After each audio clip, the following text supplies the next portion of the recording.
The Pittsburgh Steelers just started 4th of July week out with a bang, a blockbuster trade that sent fireworks across the league as the Steelers have received Jalen Ramsey and Jonnu Smith in exchange for Minkah Fitzpatrick. Today we break it all down.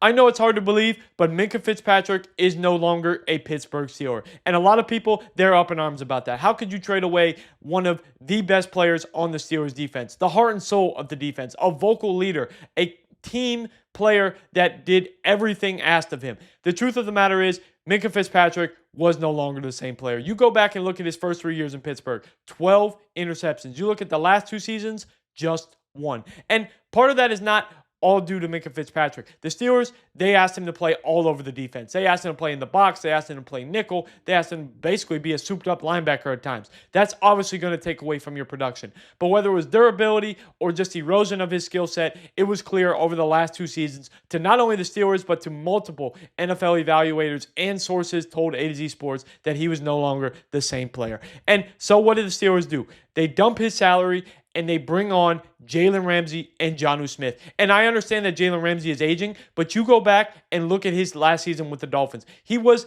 the best player on their defense by far. This is a guy who's still a top 5 player at the NFL position of defensive back. He can play all over the defense. A lot of people, they're saying, well, who's going to replace Minkah Fitzpatrick?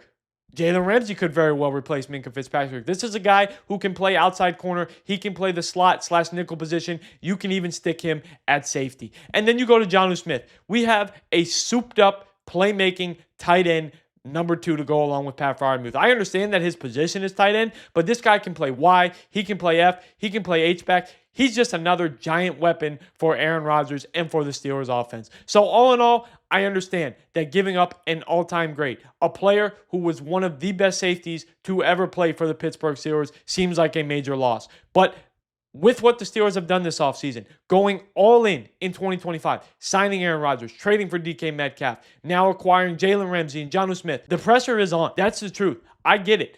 We know that Omar Khan and Mike Tomlin, they have to produce. And this trade, it just further emphasizes that. If the team fails to reach the playoffs or fails to win a playoff game, heads are going to roll in Pittsburgh. Omar Khan, he's put all his chips into the middle of the table with this trade, as has Mike Tomlin. You don't give up a potential future Hall of Famer, a Pro Bowler, an All-Pro, one of the stalwarts on your defense if you don't think that he's gone and he's past his prime, if you don't think that who you're getting will better your team. So we'll see who's right in the end, but right now, this seems like a massive win for the Pittsburgh Steelers.